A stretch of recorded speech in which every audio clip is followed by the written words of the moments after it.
Man, it's great to see people. I think this is the first one we've done in 2 years in person. So that's pretty delightful. Thanks for coming. I'm especially delighted that Sheeraz is joining us. Let's see if I can remember his bio. So, undergraduate IIT Kanpur, which I have been told is the very, very best of the very, very best educational institutions. PhD at UC San Diego, which really is, which I know is one of the very best educational institutions. He was working at the kind of the intersection of AI, machine learning, and cognitive science, which is just a beautifully rich place to study. Then what, 4 years and change at Amazon in a variety of kind of research engineer, machine learning engineer roles, and then a year and a half roughly at Google. So I probably don't have to hype the importance and interest of what he's going to be talking about because it's a very hot topic right now. But suffice to say, algorithms are making lots of decisions for us. And if algorithms are going to make decisions for us, we have to trust them. And in order to trust them, we have to understand them. And machine learning algorithms have been notoriously opaque historically and hard to understand and therefore hard to trust. But he's solved this, and now he's going to tell you how and what. Sure. Thanks, Steve, for the introduction. Can folks hear me clear enough? Awesome. All right. My name is Sheeraz, and today I'll be providing you a brief overview of interpretable machine learning. So here's the plan for the next hour or so, and we'll take breaks in between for questions. I'm not going to try to rush it, but I'll start with an introduction to the problem of interpretable machine learning. I'll talk about why I believe this problem is important. Then we will talk about two different kinds of explainability, which is inherent explainability and post-hoc explainability. Talk about some of the subtypes of those, talk about a few more other techniques, and then end with a brief summary. Quick question on the mask. It's slipping. Is it okay if I, or what's the regulation? See, officially, you're drinking something. Oh, okay. I'll try to just, I'll get you some water. No, it's all good. Thanks. All right. Yeah, I'll try to be good about that. Okay, so the first question we want to answer is what really is explainability? So what is this field that you're talking about is? So currently we have a lot of machine learning models that are extremely successful across a variety of tasks. And we are talking about things like object recognition. So if you have an autonomous vehicle trying to understand if there's a pedestrian in the image, translation, we know what that is, fraud detection. So someone is over withdrawing credit cards and so on and so forth. So there have been a lot of interesting ways in which machine learning is being used currently. Recently, in the maybe last 10 years or so, the model complexity has increased a lot, which means that we have gotten models that are really, really good. So in the past, recognizing whether a picture is a cat or a dog, maybe we'll get an accuracy of 70% 20 years back. But now we have things that fight at 99, 99.7, and so on and so forth, better than humans can do the task. So we've gotten models that are really, really good, but these models are also very, very hard to understand. It's highly unclear to see what's going on in those models. So the models we have, they can provide us some sort of a mechanical description of how they reach decisions. So we have some input, we multiply with this matrix and do this and that. We perform a lot of mathematical operations to get to a final decision. But it doesn't exactly tell us why that happened, especially not in any way that would make sense to humans as final users. So here's a prototypical example. So you have an image of a dog. It literally passes through that complicated of a model. It's not even the state-of-the-art model. This is maybe from 5 years ago or more. And then it might come back saying, oh, I believe that this is a dog, and I'm 90% confident that it is a dog. But if I were to ask, why is this really a dog? The best explanation the model can say is it's like, okay, I have these a billion parameters, and these are the values of the parameters. And that's why. So that doesn't really provide a real answer. So let's talk about a little bit more why we need explanations at all. So one of the main things, and what Steve hinted in the beginning as well, that it's about trustworthiness in the model. So in the past, if you were using machine learning for just some simple application, maybe like recommender system. So if you, maybe X-Men movie was ordered number 2 when it was really your favorite movie. So there's a little bit of misordering. Maybe it doesn't impact the final user as much. But now we're using machine learning models to tell people whether they have cancer or not. And that is a far more critical thing. So you don't want to be telling people, oh, you have cancer. I don't know why exactly. There's a million things you can look at and maybe figure out. So this is a far more impactful area. And this is going to continue to be the case. So things are going to continue getting deployed and employed for more and more critical reasons and critical areas. So that's why it makes sense for us to worry about explanations. So the goal of the explanations in general is to improve the transparency. So this term will keep coming back up, or this idea that the more complex models that we have, they tend to be very opaque or black box-like. People will often use the term black box model because it's like, oh, we have this input, a lot happen in between, we got a final output. We really don't know what happened in there. So we're trying to kind of open that box. So the goal is to increase the transparency of the models. And that way, an end user can have more trust in what the model is telling them.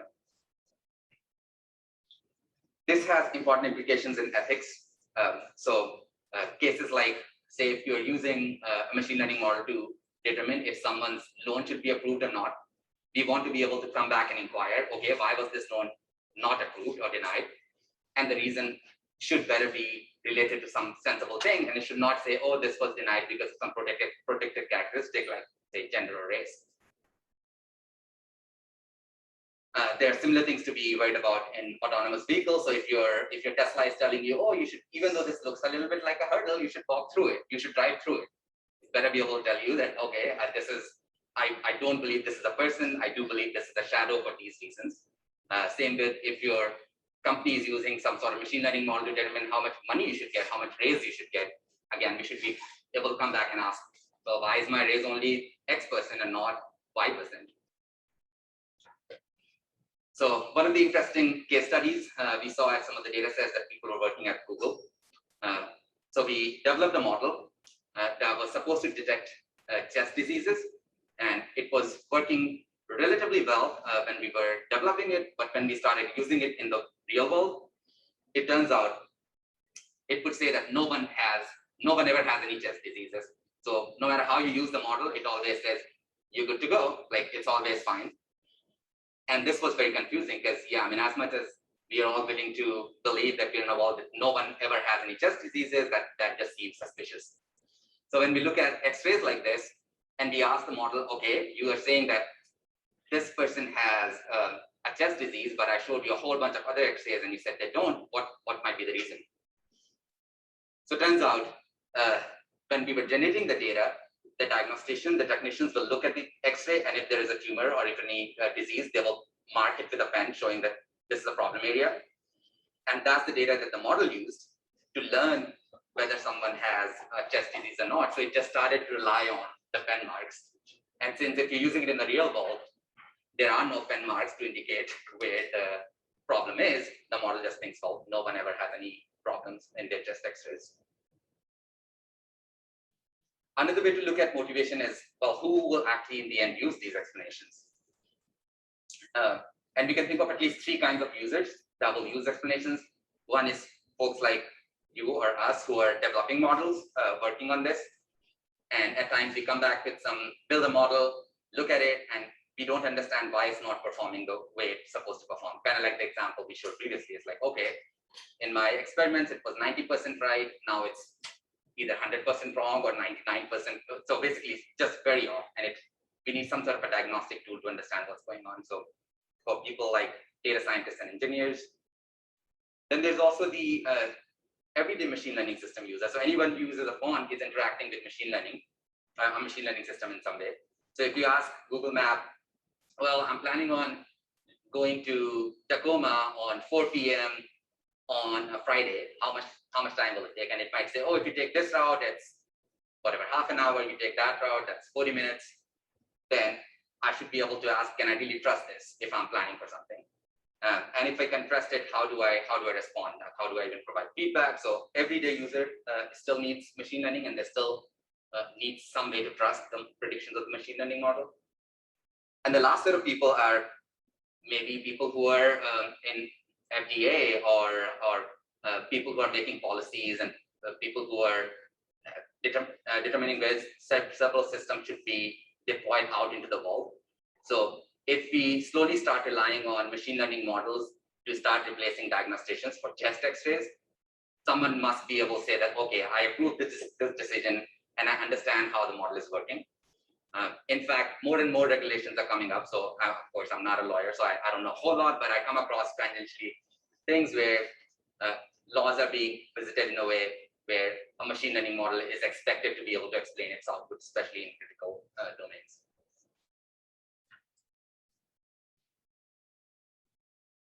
The last way, and this will kind of form a natural segue into the next section, is how models or explainability has changed in the maybe last, say, 20 to 30 years. So when we look at some of the traditional models, there are some really natural explanations. So if I ask you, well, here's a linear model, it predicted someone's loan should be approved versus not, why was that the case? You can look at the coefficients of the model and be like, oh, this coefficient contributed in this way, that one in this way, and so on and so forth. There's a single coefficient associated with each feature, so you can kind of make some judgment based on that. Same with if you're looking at some KNN model, like, okay, this image was classified as a cat, why might that be the case? And it's just like, oh, look at the neighbors, they all look like cats. So it was fairly easy and natural to extend explanations for some of these models. But now we have much larger, much more complex models for which it's not easy to how to associate a single number to a feature even, because each feature has gone through a million numbers. And that's when we can talk about, and this is a little bit of a just elaboration of what we said, it's inherent explainability. So some models, they just are very naturally explainable. So consider this loan approval model. It talks about an income threshold, says if your income is greater than 120K, your loan is just approved. If it's not, then I'll check, is it greater than 70K at least? If so, let's check the credit score. If that's high enough, all right, I'll approve. And now if I show this individual to you and say, well, the model looked at this individual and approved the loan, can we figure out why that happened? It's fairly easy. We can trace the path. We can say, well, this is an individual that falls in the category, their income is between 70K and 120K, and they have a decent credit score, and eye color is not something that this model looks at all. So it makes sense to me why the model reached this decision. We can similarly have another model, and this is a linear model that says, well, let's compare the income of the individual to 120K, assign some weight to that difference. Similarly, compare their credit score to 720, assign some weight to that system, that difference, and if that is greater than 0, I will approve the loan. We can go back to the same individual, ask, well, why did this model approve the decision, approve the loan, and again, we can clearly see plugging those values. We can make some sort of clear explanation of, well, their income was kind of low, but that had a smaller effect, which was offset by how high their credit score was. So even though these two models are different, they both generate explanations that are fairly natural. We look at the prediction and we can explain why the prediction was reached based on just a few numbers. But now we are looking at models like this. So it's the similar model, or the same data set. So we still have those three. We have the income, we have the credit score, we have the eye color. But now it goes through a bunch of these different layers. Large matrix multiplications happen, some nonlinear functions get introduced, and then we still get the decision approved. Now, if I ask you, well, why was this approved? We have no clear idea of how to answer that question. And that's when we start talking about what's called post-hoc explainability. So what we mean by that is, we have a model that is already generating some predictions, it's already doing some job. But once we get the prediction, we want to go back and ask the question why. And that's called post-hoc because it's not built into the model, it's after the fact.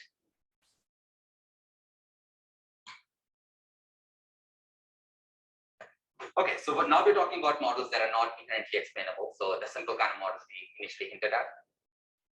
We find that there are at least two general ways. There are more, and I'll hint at some of those because this is still a fairly developing view, but there are two that are well recognized. The first is feature-based explanations, and these are the kind of explanations which we have been talking about so far, which was like, oh, well, the income is between this and that, and the credit score is this, and the eye color is irrelevant, basically depending on the features of the data point. And this is motivated by the kind of models we saw, inherently explainable, which usually focus on specific feature values. But we also have some training example-based explanations.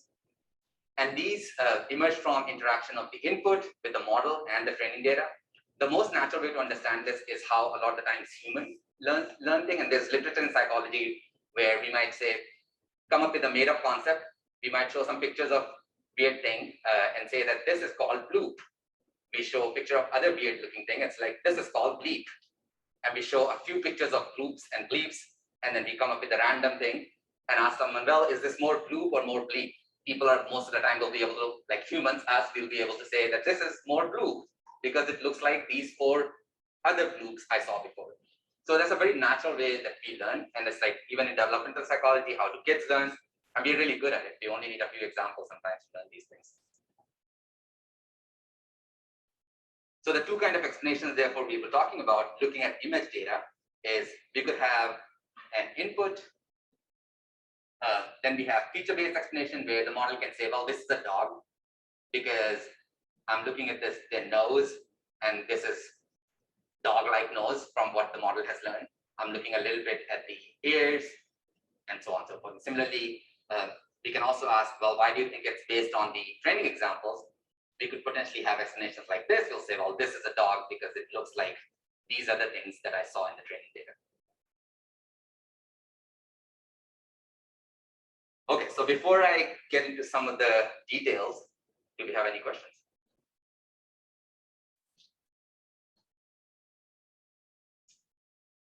Okay, that means I'm really doing a really good job here. Okay. So feature-based explanations. This is a little bit of a reiteration of what we were saying. So this is basically asking the question, how much does a feature contribute towards the final prediction?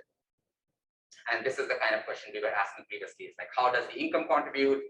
How does the eye color? And how does the credit score contribute? So the very first idea that a lot of people had, it's called ablation. And the idea was, well, you have a model that has all these features. If you want to figure out how much feature contributed towards a prediction, how about I build a model that has that feature and another model that doesn't have the feature, and then look at the difference in the prediction. If introducing eye color doesn't change the prediction at all, that kind of tells you that maybe it's not a very relevant feature. So that was the first thing people thought about, and it is still a well-used and sensible way to look at things. But there are a few problems with this approach. The first one is it's asking you to retrain the model over and over. So we have the original model that had all the features. Then I want to train a model without feature 1. Then I want to train another model without feature 2, and so on and so forth. So now we have order and a lot more models. And when you have models that take a week to train and have many features, you don't want to say, well, I'll come back with an explainable model next year. That could be the timeline you're talking about. So that doesn't make sense. Another a little bit more involved thing, and that requires a little bit more thinking, are the cases when there are features that are correlated within the data set. So consider the case when your data set has age. Say we're still talking about the loan approval model, and maybe it has age as well as date of birth. Now, if the date of birth is already there, if I introduce age as a feature or remove it, it ideally wouldn't make much of a difference because it's literally almost more or less a different encoding of date of birth. So it's bringing in the same information. So if I just remove it or include it, the prediction is not going to change much. It might say that, well, it seems like age is not relevant. On the flip side, if age was already in our feature set and then we added date of birth or removed it, the prediction is still going to remain the same. So it might seem like, well, neither age is very relevant nor date of birth is very relevant, but that's probably not the case. If you remove both of them, it's probably going to be bad. Like we might lose a lot more signal. So these are the kind of interactions that get lost when you're removing features one at a time. You could also have some interesting positive effect on one another. For example, if you had age and employment status both, they interact in a way where if someone is 16 years old and doesn't have a job, maybe it makes sense to approve their loan. But if someone is 35 years old and has never had a job, say, then maybe it doesn't make as much sense. So you could still have these interesting interactions that become very opaque or that kind of get washed away if you're removing things one at a time. So interactions are not being taken into account. So the next step what people thought was that, okay, instead of removing or adding things one at a time, let's try to look at marginal contribution of a feature over different subsets. So instead of just saying, oh, I add feature I when all the other features are present, do something like this, where you say, what if you had no feature at all? So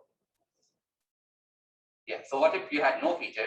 What happens if at that point if you add the ith feature? Similarly, what if you only had feature one and then you add the ith feature? And so on and so forth. So now you're considering all possible cases in which ith can be introduced. And then it's easier to see.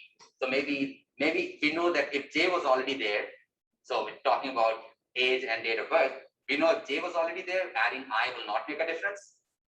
But we are also considering all the other cases when J wasn't there. And in that case, we should be able to see a difference. So basically, instead of just removing things one at a time, consider all possible ways you can construct these sets. And that's what led to the idea of Shapley values. So this is basically taking ablation, but making it more sensible so that it takes into account these different kind of interactions that might emerge. So Shapley values, they are basically defined as the average marginal contribution of a feature over all possible subsets. So this is what we're defining. The phi IV is the marginal contribution. And instead of looking at just one way of adding the feature, we look at all possible feature permutations. And then we look at the cases in which we are only using features that precede I in a permutation. And then we also look at the case when we add I. And then we look at the difference. So this is basically formalizing what we all had already said, that instead of just looking at the difference, that you had everything and then you removed and introduced I, instead of doing that, I'm doing this over and over n factorial time and adding and removing from each possible fact and then taking the average. So that is a much more established thing that is used to the day. A lot of the time, if you go online right now and search for Shapley values, you'll probably find multiple implementations and some GitHub repositories which talk about how to implement this and do it fast. So it's still well used. So of course, we are only halfway into the talk, so I'm not going to say that the problem of explainability is solved because we have Shapley values. It's not. There are problems that still remain. The first one is the fact that what do we do about missing features? So notice that in the previous slide, I was saying you can generate a prediction on a subset of feature, and then you can generate the prediction on subset of feature plus I. But what about all the features that are not in that subset? So suppose the first path we were looking at was no feature and then add feature I. But there were n total features. How does a model is expecting n features, and I'm saying, well, what's your prediction if I provide you nothing? Like there's no way for the model to produce that. It's like you have built an input-output function, and input is required, it's supposed to be n-dimensional, and you're saying, what if I give you a zero-dimensional input? The model is not going to know what to do with that. So the main question is, what do we do about features which don't appear in that permutation? How do we actually fill those missing features? So the first thing you can do is you can just use, for the features that you don't want on your path, the ones that you're not considering, you can just use some statistic of that feature. So try to fill it with a mean or a median value, just so you have some placeholder. The other thing you can do is you can run this over and over again with different values of the missing feature and then take an average. So hearing this should also already tell you that, okay, not only are there problems with respect to some of the fundamental ways on how to build Shapley values, there's also, the more we say things like sample more, do more of this and more of that, it also becomes more computationally exhaustive. So in theory, Shapley values are supposed to be marginal contribution with respect to the missing. So if feature J was not present, what happens when we add it? If feature 1 and feature 2 were present and everything else was absent, what happens if we only add the ith feature and still keep everything absent? So even though we are asking that question in theory, in practice, we have to do some sort of a hand-wavy thing, just fill some blanks to actually make it work. And the other big thing is the computational complexity, and which we'll elaborate on a little bit further as well. Because right now what we're saying is instead of just doing order n different models or order n different computations, now we were saying that, okay, what about we do n factorial different computations, exponential. So one of the solutions that was proposed is that instead of taking all possible permutations, which is n factorial, maybe we can try to sample, and that could potentially work. The short answer is it doesn't work as well, and we'll talk about that in a second. Having said all of that, yes, there are caveats associated with Shapley values. It still has some really nice properties. The first one goes back to what we were talking about, correlation. So in the example where we were saying, oh, we have age and date of birth, what if one gets all the relevance and the other one gets nothing, or if both of them appear very weak? That was one of the problems with ablation.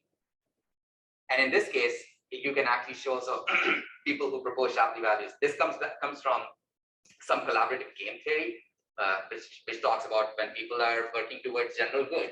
And in this case, instead of people thinking of features, working towards the general good of predicting, making a prediction.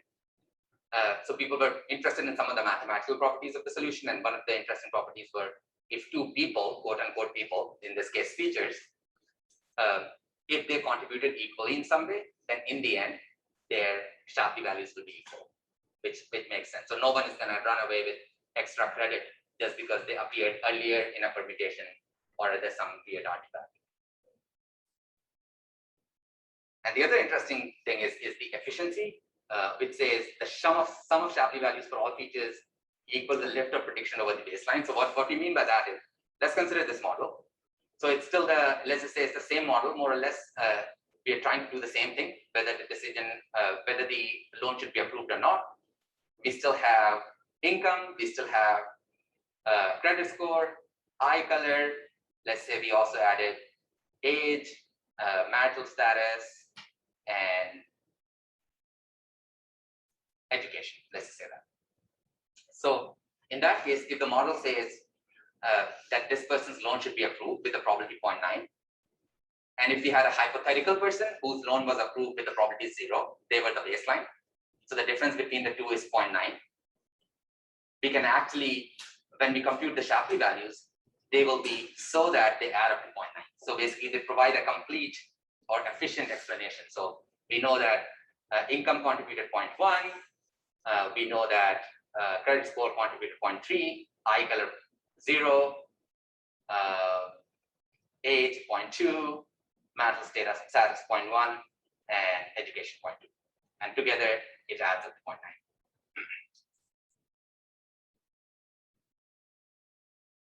Okay, some more bigger issues. So we already talked about the issues, and let's talk about some more problematic things. And the most problematic thing right now is just the high computational cost of Shapley values. So we were saying that, okay, we have n factorial total ways to do this computation, which is very, very large. Maybe we can try to reduce it by sampling packs. And so basically 7 years ago, it was shown that even if you're trying to do some sampling, you still require order n squared samples to get a decent approximation. And when you're looking at images that has millions of pixels, then n squared samples is a lot of samples. So the next thing that people thought of, saying, well, in what we're doing in Shapley values, you're kind of turning the features on or off. So you're saying, what if this was there, then not there? What if this was there, then not there? And there are so many ways to do this switching on and off, and which seems to get out of hand computationally. One of the things that people thought that could be done is, what if you make a very small perturbation around the input that we are interested in, and then see how the prediction changes? So that basically comes down mathematically to this. We're saying that, okay, if you make a very small change in the feature xi, let's say pixel, we see how the prediction changes. And then we multiply that by the value of the pixel to get the total magnitude that we would expect for the change to be once we make a change into the input space. This also kind of relates to it. So if you're familiar with linear regression or logistic regression, or any of the linear models, they should be kind of reminiscent of that. So if you look at a linear regression model where your y is sum of wi xi, if you take the partial derivative of that with respect to xi, you get the term wi, and the total contribution of the feature xi is the product of xi and wi. So this is kind of trying to kind of mimic that process. This is the equivalent of wi. If the model was linear, in fact, this will be wi. And then we have the xi, and we look at the product, and we hope that this will probably give us some sense of how much a feature is contributing. While this appeared sensible, when people looked at this, it doesn't look sensible. So we're trying to predict fireboat in this example. Model says it's a fireboat, and when we compute this feature times gradient for each pixel, we get this really noisy looking image, which is saying, well, it seems like the sky is contributing to the prediction of fireboat. Seems like, if anything, it seems like the fireboat is not really contributing to the prediction of fireboat, everything else is. So this doesn't make much sense. So a few years ago at Google, some people were working on this problem, and they were perplexed as to what was going on, and people started looking deeper into it. And we'll talk about, I'll try to give you an intuition of what the problem was, and then see how it was actually solved in practice. So the main problem was, think of your images. So this is your original image. Think of an image which is basically just a dark image, which is at that very end. You can kind of adjust the intensity or the kind of brightness of your picture. As you do it, it goes from being black all the way to the original image. What the previous method was doing, it was looking at, so right now we are in this domain up there. We're looking at the derivative of this prediction with respect to the input featured, and it's almost zero, basically. And you multiply it by the pixel value, you will still get something that's pretty garbage looking. Why that happened is, once the image is kind of bright enough, it doesn't matter if you change the pixel intensity a little bit this way or that way. So if you perturb the pixel a little bit, nothing really is changing. A lot of the interesting stuff actually happened earlier. So at some point, when we were increasing the brightness, some pixels, when they started coming to focus, really made the model super certain, or like made this big jump going from not a fireboat to a fireboat. So sometime in the beginning is when the contribution was the highest, but since we're only looking at the end in the previous method, everything looks the same or more or less zero. So the idea was, instead of looking at the gradient at just the last stop, which was this, what we were doing here, let's start with the dark image or some other kind of baseline image, and then start working our way up, and then look at all of those gradients and try to average them on the path. So that was the central idea for this method called integrated gradients. And basically, this is exactly what I said. So instead of looking at a single point, let's try to look at gradients along the path. So if your real image was, let's just say 3 pixels, x1, x2, x3, and your baseline image was a 0, 0, 0, then you traverse this linear path and then look at gradients on each point on that path. And in this case, we're assuming that 0 was the baseline, but there's a good deal of research on figuring out what a good baseline should be. So that itself is a heated area of debate.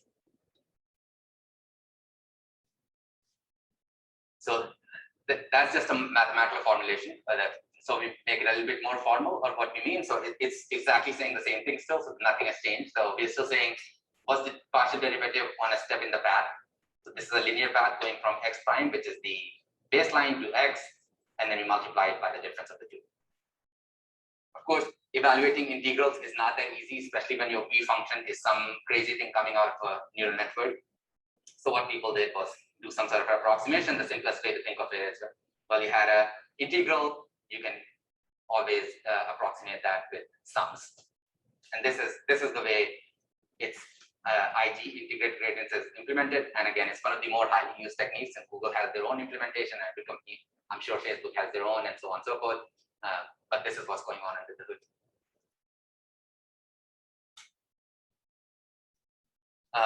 One thing to note here is that each of this xi that we're talking about, so in this x is basically a whole vector, it's like a big image. So each of the explanation we get is pixel level, and this is what I was showing you, that each pixel was either brighter or darker. But for humans, it's a little bit hard to understand pixel-based explanation. So some simple thing that can be done as a post-processing is instead of just looking at pixels, you can segment your image into meaningful superpixels and then look at the attribution or the relevance of those larger pixels. So pictorially, it'll look like this. So suppose you have the image of a goldfish, the original picture looks like that, integrated gradient spots some pixels, and then if we can accumulate them into superpixels, we can look at something that looks a little bit more reasonable. This is more prominent in this shoe example.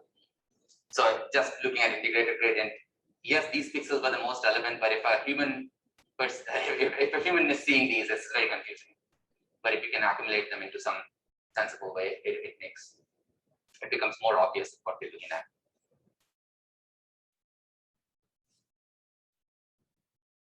All right, so how is integrated gradient actually being used? And now there's going to be some of the real examples that people have come across. I know I've come across some of these. So the first one is, we have this image. We trained a model, it seems to be working relatively well on a lot of data, but for some it makes very egregious mistakes like this. The image of a kid is actually labeled as a clog. So for those of us who might not know what a clog is, it's a shoe of this sort. So we look at this and it's like, okay, I mean, we see a little bit what's going on, but we still have to ask the questions. It's like, oh, why was this kid labeled as clog? So coming back to the question, so then we're like, okay, let's go back and see what the model was really paying attention to. So basically evaluating integrated gradients, see what were the portions of the image the model paid attention to. And the model literally just paid attention to the red parts of the image and the face part, which almost looks like a void now. That is, it takes away all the relevance goes to the kind of reddish part. And this now gives us some idea on why the model was making this weird mistake, is because in the data set, the only pictures of the clogs the model saw were these red shoes. So when it starts looking at things that look very reddish and that approximate shape, it starts thinking that these are clogs. So now looking at some explanations like this gives us some idea that, okay, maybe one of the simple things to do would be to have more clogs that are not just red. There's a similar thing we see in a visual question answer system. So this is a very well regarded system. So the problem is the model will see an image, so a picture like this, followed by a question. So the question is, how symmetrical are the white bricks on either side of the building? And the model will say very, which if you look at it, that is the right answer. Like they look pretty symmetrical, like these bricks and those bricks. And the original proposers of the model, they had data like this, and they showed that the model 66% of the time actually gets the right answer, which is in this case was very. Some more people started looking into the data set and the model, and they're like, oh, well, let's see what happens if we change the question a little bit. And the change question was, how asymmetrical are the white bricks on either side of the building? And the model said, very. Well, now it's starting to look a little suspicious. We come to the third question, how big are the white bricks on either side of the building? It still says, well, very. I can kind of agree. But then we ask the last question, how fast are the bricks speaking on either side of the building? And the model is just like, well, very. So this is starting to look very, very suspicious now. If someone asks me how suspicious is this, I'd say very. So accuracy alone doesn't really tell us what's going on. So we really need to go and see what might be happening. So the simple thing to do was we did this and we again tried to do integrated gradients, but instead of finding the relevance of the pixels, we are trying to figure out what the relevance of different words was towards the prediction. So we know the prediction is very, but we want to say, well, how did the model think that was the case? What words was it really paying attention to? So we applied integrated gradients, and it turns out the words that the model was paying the most attention to were how and are and bricks. So you can substitute, and symmetrical had almost zero attribution. So that's why you can throw in, instead of symmetrical, you can throw in whatever word or whatever phrase you want to throw in, it'll probably still just say the same answer, right? And that's, looking at this gives us a little bit more idea that, okay, then if your system is looking suspiciously good on a very difficult task, maybe there's maybe a little bit more probing needed to understand what might be going on. So yeah, this model was right, but for the wrong reasons. So one thing you could do is you could try to augment your model. So what we mean, so basically introduce the kind of questions we were asking before. So saying how symmetrical. So this question already existed in the data set. And maybe another question we need to ask whenever we see a question like this, we should just flip the operative word and add that to the data set as well. Ask the question, how asymmetrical are the 5 bricks on either side of the building? And we know that the answer then should be not varied. And that's one way you can augment the data set. And this is something that happens, people have thought about a lot when it comes to images. So whenever you have an image data set, a lot of the time before you start building a model, you'll perform some sort of augmentation, which is basically simple things like flip the image, rotate the image a little bit, which makes sense. Like if it's a cat this way, then if I mirror image, it should still be a cat. If it's slightly rotated this way or that, should still be a cat. A few years back, in fact, people noticed that this cat versus dog kind of problem becomes very interesting if you start playing with the texture. So you take a cat and you take its fur and replace it with the skin of an elephant. To most humans, we would, if someone asks us what is this, we will still say it's a cat. But most of the models that are built on convolutional neural networks, it says it's an elephant. So even that could be a kind of augmentation you can add. It's like, okay, I'm going to have my cats that have, for some reason, elephant skin, and so on and so forth. There's a lot can be done when it comes to data augmentation, and there's more research that has been done for images, but not so much for other domains. All right, so before the next section, I'm going to take another short breather and ask if anyone has any questions. Yeah. Is this considered a solution to the adversarial images problem then? Good question, and not quite.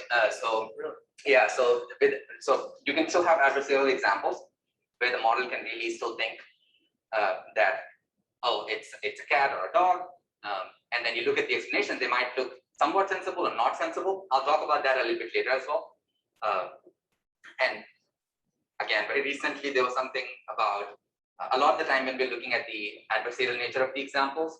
So folks who might not know what the adversarial examples are, the kinds that may have been kind of created or designed to throw the predictions of a model off. So you could very systematically manipulate some of the pixels of a model. You and I can still look at the picture, it might still look like a cat to us. But if you show the same picture to a machine learning model, it'll say it's a lily with 99% confidence. And because someone manipulated the data tree. So, and there's still some literature showing that, okay, with explanations, maybe you can do a little bit, but it's not a very clearly solved problem. Yeah, because you can still throw the model off. One of the things you can do is you can look at different representations. If you have a deep model, you can look at its different representations at different layers of the model, and then try to see if its representation changed as it went higher up in the layer, in the network layer. So in the bottom, it was more cat-like, but because of the systematic manipulation, later it became more lily-like. And then that gives you some idea that maybe there's some sort of adversarial attack going on. Yeah. Can you bias the result? Like, we purposely set it up to get more false positives, or like in the example of the healthy lung, you set it up saying that I'd rather have you give me a solution unhealthy so that I can go back and look. Yeah. So yeah.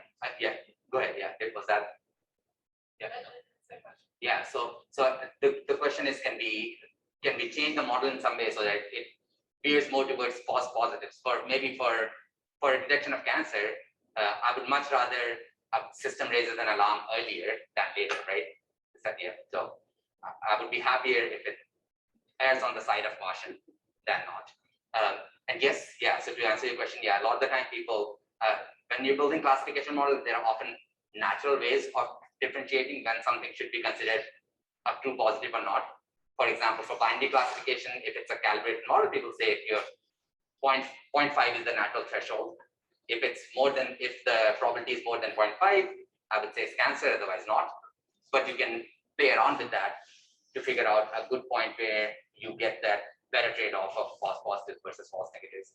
However, that shouldn't affect the explanations. It should still be able to say why it believes it's cancer with probably 0.8 and so on and so forth. So it doesn't have implications on the explanation so much so, but it does have implications on the predictions of the model. possible for the model to return, I don't know, like in the case where it's symmetrical, I don't know the answer. You know, I haven't have data to answer that question. That's an excellent question, and most of the time the answer is no. It comes back with some explanation, and that's why it's also very tricky to how do you explain the explanations of your model? Because sometimes, like I said, it could be the case that the explanations are poor, but you don't know where so it's very difficult to figure out where things might have gone wrong. So it'll out, no matter what is going on with the model, no matter the level of certainty or the poor quality of the explanation, it will still output some explanation. And usually the withholding is not an option that exists, partly because most of these methods are point-based, so it just generates a single value. If we had methods that also generated uncertainty about the value, saying, oh, I think this pixel is 0.1 important, but has a variance of also 0.1, then we could say, okay, this seems pretty iffy then, like, I mean, it's a very uncertain attribution, then maybe you can suppress that, but most of these methods will just give you a single number as if they were 100% sure that this is the distribution of that attribution. So there's no way of withholding saying that I don't know. Yes. So when you talk about explanations, I'm thinking that explanations that make sense to people are going to be expressed in terms of semantic meaning. When you were talking about loan applications, I got that. Yeah. Semantic. Yeah. But for image recognition, I don't see that at all. I'm wondering whether there is one that basically can say, I think this is a dog because I think that's a dog. Yes. Yeah. No. That's a very good question. So again, reiterating the question is saying that when we're looking at tabular data, most of the features we're looking at, they make semantic sense. Income, we all know what income is, we all know what credit scores are, and so on and so forth. So it makes sense saying, oh, when income changes this way or that, the loan is approved or not. But when we're looking at images, pixel number 768 really doesn't mean anything by itself. Most of these things are in some sort of a conceptual space when we are looking at final explanations for human beings. Most of the methods I've talked about are still only looking at pixels. But to answer your question, there are at least two relatively recent methods that operate more in the conceptual domain. And I'll hint at one of them a little bit. And so I'm saving that one for the later one, but there's one more that is based on generative adversarial networks. So these are basically generative models that can create pictures. So you might have, so basically deep fake kind of stuff, if you've heard of that, where it's like, oh, well, this looks like a human being. This person doesn't exist. The machine learning model just came up with this person. So there are some models based on that because those models can learn representations that make sense to humans. That's how they've been trained. So in that case, you can actually try to find parameters there. I recently saw a talk, again, at a researcher at Google, where they had interesting models that have learned things like, how do things change if I have a person and I change the grayness of their hair or their like gender? So you basically found a knob that actually affects the semantic characteristic gender. So as you change that knob, you actually see that their features are changing in a way that is more masculinizing versus more feminizing. And then you can see how the explanations or how the predictions change. And in that case, it's interesting to see, again, like I said, there are implications in fairness. And you see that, well, as you feminize someone, if they're more likely to get classified as a nurse, versus if you masculinize someone, they're more likely to get classified as a surgeon. There's a little bit, there's some problem there. Like that should not in general be the case. So either the data is just biased, if the data set has many more nurses that appear more feminine versus masculine and vice versa. So at least it gives us some more insight. But this is also very, I think this paper was maybe last year. So nothing that I'm aware of that has actually made it out in the ball and like easy to use. You could probably play with some, again, GitHub repositories.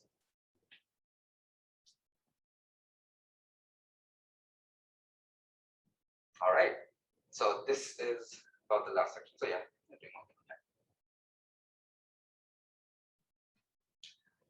Okay, so far the questions they've asked is, how does the prediction change when we change a specific feature? So basically the contribution of features to the prediction. Now we're going to turn it over a little bit and ask what was the contribution of a training example towards the prediction for a specific input. So just like for for feature-based, the first step people took was, oh, let's just look at ablation, which is just remove a feature and see how the model's prediction changed. In this case, the first thing that people thought of was, well, if you're looking at example-based explanation, the one thing you can do is you can always represent most of these examples as some sort of a vector.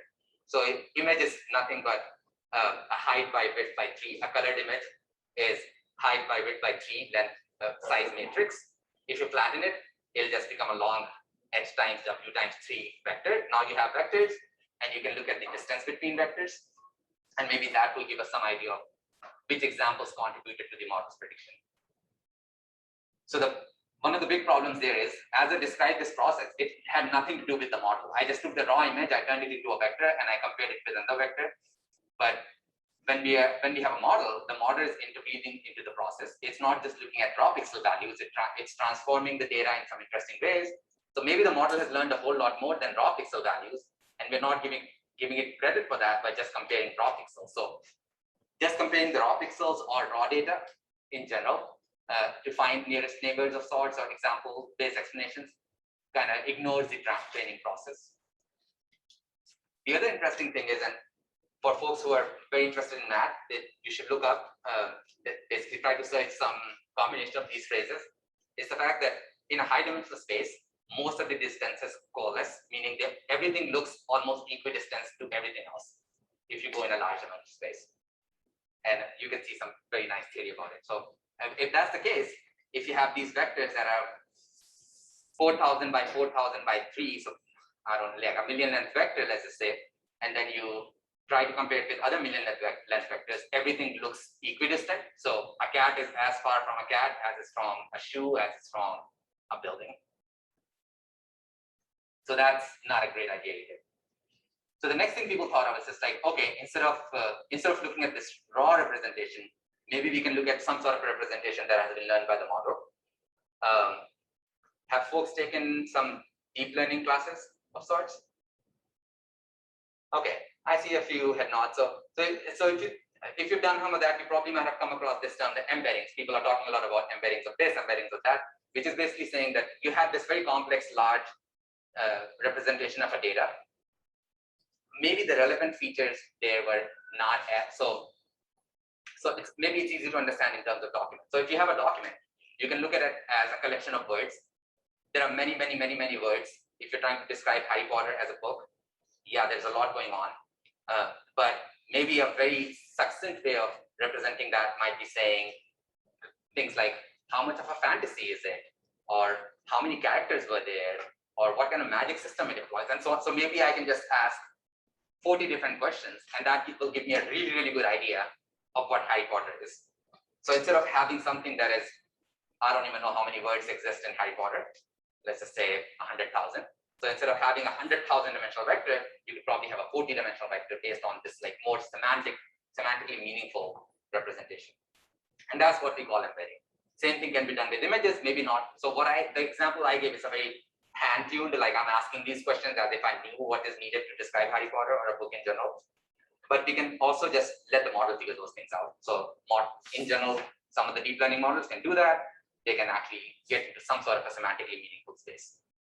So if we do that, then we went from having a 1 million dimension vector of images to maybe a 1,000-dimensional vector, which just captures maybe if something has fur or not.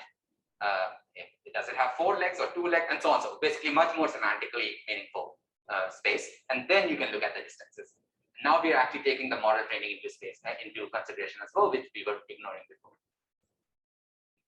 But of course, this will only work if the model has learned something sensible. So we're not handcrafting these things. We are letting the model figure things out, and maybe it hasn't. In general, it potentially can. So let me show you an example of something again I came across. So I was looking at this standard data set, and there was this image, one of the few images that was getting misclassified when I was looking at my test data, and it was being misclassified as an airplane. And I just took the embeddings, so just went to this meaningful space, and I looked at the nearest neighbor in that meaningful space, and this is what I got. And most of us can see this and kind of agree that okay, we do see that there's some sort of similarity going on here. None of the closest examples I saw were actually of planes and they were kind of silhouetted and kind of looked like that. So this again gives us some idea on what there might be something going on with the data set where, yeah, this test example is getting misclassified because in the training data, the model never saw anything that remotely looked like this. Anything it saw was actually a plane. So again, this tells us that, okay, maybe we need to create a data set that has more diverse examples. Okay, the last thing I want to talk about, and I'll try to keep it brief, partly because this is rich in theory, but not very applicable. So folks who enjoy the math aspect of it should look into this paper. It's exciting, but it's not very usable exactly right now. Okay, so the way the influence function is defined.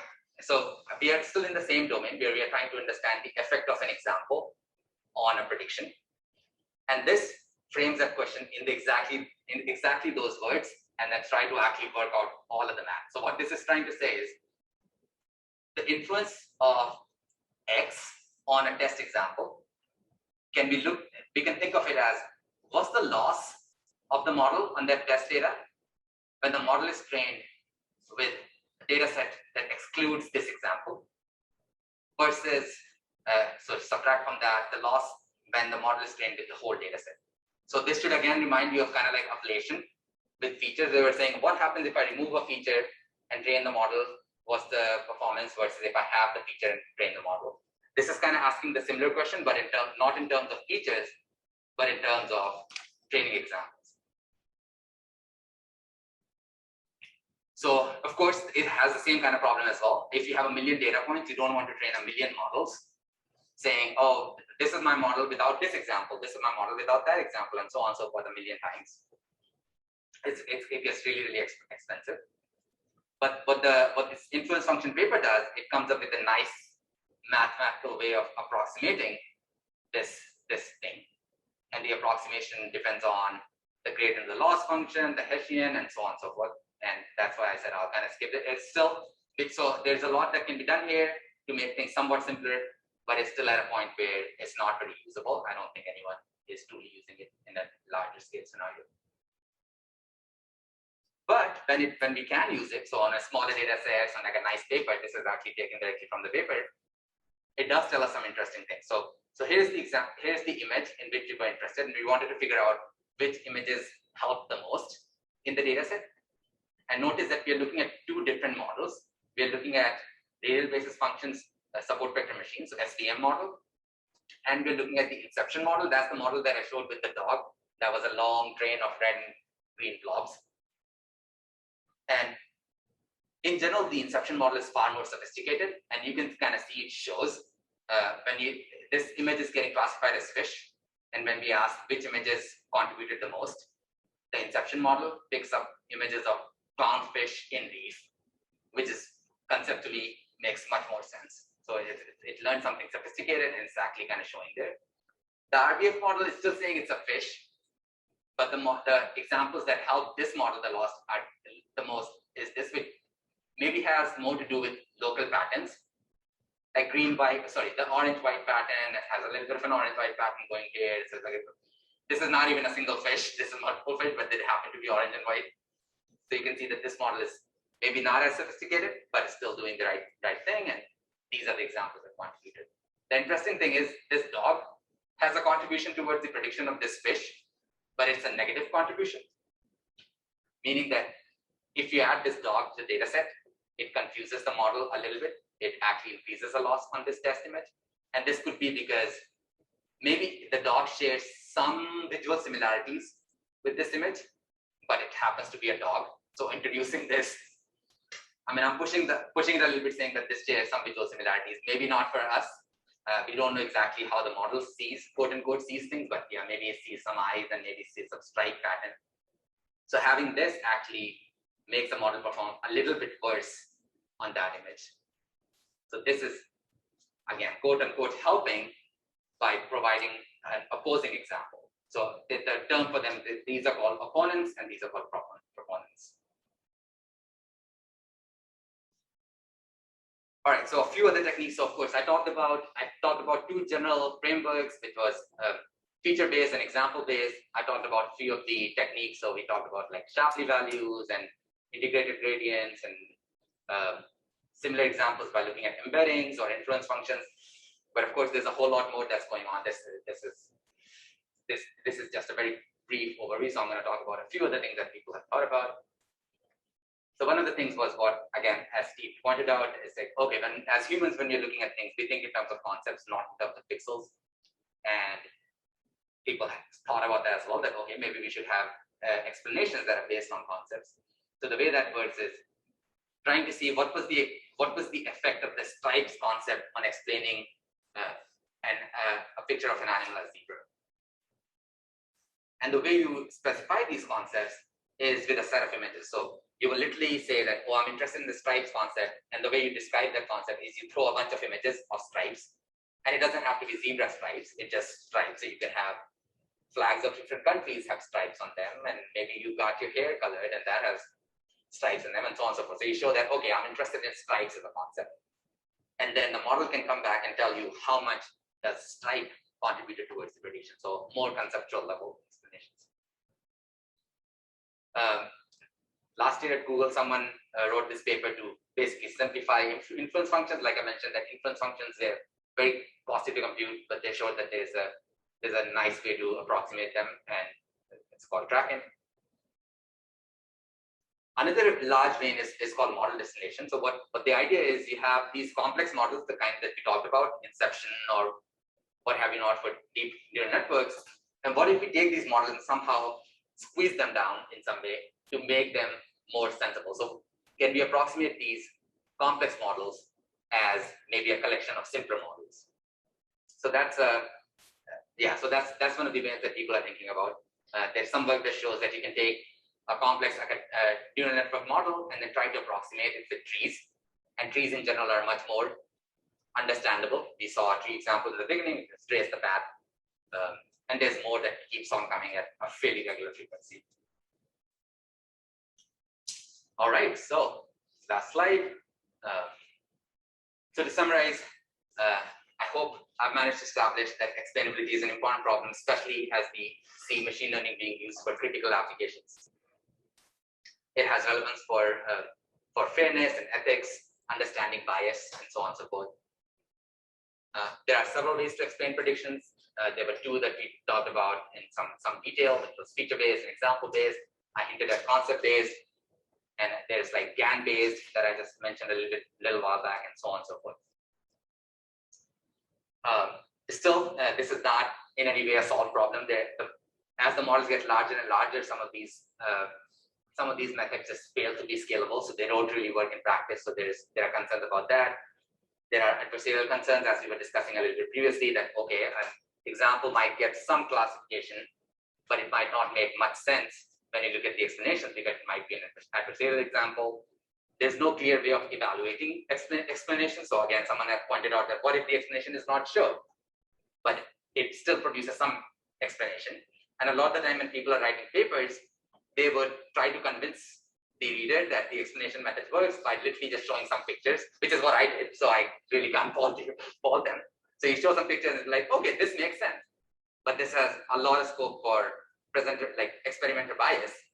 So I looked at 100 images. I didn't do that, but I could have. So I looked at 100 images and I found the example of the boy as a clog. And I'm like, oh, that will make a nice story. So I can put that on the slide, and that's fine. And the same with when you're writing papers, people can cherry pick some examples, put in the paper and say that, well, this makes perfect sense to me. But that's really not a way to evaluate systems. So I saw 4 images and not the 4 million that maybe got glossed over. There's no clear way of how to evaluate, and that's something actually I'm working on. So yeah, this is active and a relatively new field. I find it pretty exciting, but that's about all I had for you folks.